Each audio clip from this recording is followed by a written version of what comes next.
Glide is a very misunderstood flight rating number, and we often see disc golfers reaching for a disc with more glide without really fully understanding why they would want more or less. Now to clarify, glide ranges from 1 to 7, and discs with a higher glide tend to have a more domey or rounded top, whereas discs with less glide tend to have a flatter top. So glide is the amount of lift a disc has in comparison to other discs in the same category, so putters, mid-ranges, etc. This means that high glide discs will stay aloft in the air longer, therefore providing you more distance, which is something that everybody wants, right? This is especially true for beginners because they need as much distance as possible. So if you're a beginner, always go with more glide. But the big question is, why would someone want a disc with less glide? Well, there are two main reasons. The first problem with high glide discs is that they tend to not do so well in windy conditions. In other words, they're more affected by the wind. Their domey profiles create some added lift, some hang time, so the more a disc wants to stay in the air,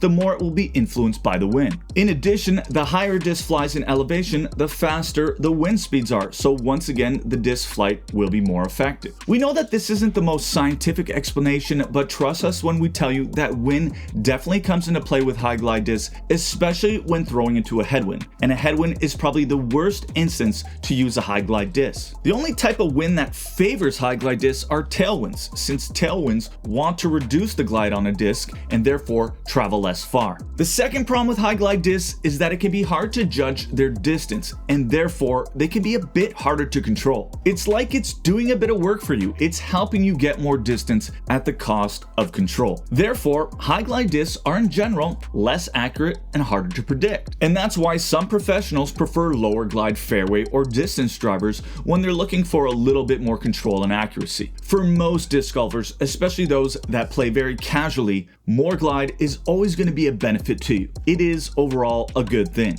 See, the thing is, most fairway and distance drivers have a glide that ranges from 3 to 7, with most sitting in the range from 4 to 7. This is because those discs are designed for distance, even the fairway drivers. So you could almost say that glide is less of an importance for these types of discs. However, for putters and mid-ranges, this is where we feel glide is more noticeable and has a bigger effect. Personally, I used to approach with discs like the Mako 3, the King Cobra, and the Dart. But as I improved and developed my form and power, I started to realize that these discs were harder to control their distance due to their higher glide. But now, I approach with either a Berg, a Toro, or a Cayman, because these discs are much easier to control their distance and also be accurate with, not to mention the added helping fade for predictable accuracy. Yes, they do require higher speed throws to get their proper flights, but they go the distance that I throw them and land where I expect them to. Do I still use glidey mid-range discs like the Barry?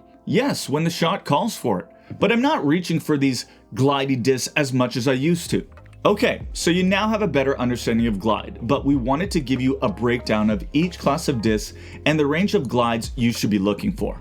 So for putters, everyone should stick between the range of 2 to 4. You are standing still, you don't have a lot of power, so a little bit added glide to get to the basket is ideal, and you'll see most putters range from 2 to 3. Now for mid-ranges, it really depends on what you're looking for, as well as the amount of power you put into the disc. If you got a lot of power, some decent form, 2 to 4 for more predictable, accurate flight is going to be ideal for you. But please don't shy away from the glides of 5 and 6 for mid-ranges. These discs have a thicker profile, they're not going to waver as much anyway, so you're still going to get some decent accuracy, but that added glide just really helps a lot of disc golfers. Now when looking at fairway drivers, obviously you want some distance with some control, and most fairway drivers out there are going to range from 5 to 7 because a lot of us need that extra help to get that extra distance. And those 3 to 4, if you want to drop down to those glide ranges, they're really for those accurate shots, and a perfect example is Nate Sexton with the Firebird that has a glide of 3.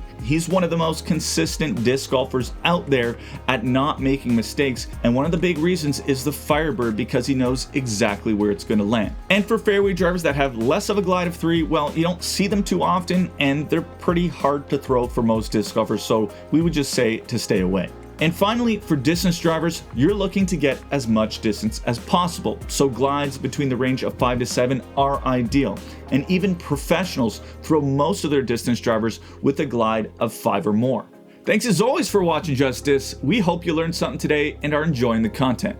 If you like this video, you know exactly what to do, and and we'll see you in the next one. Merci beaucoup et à bientôt.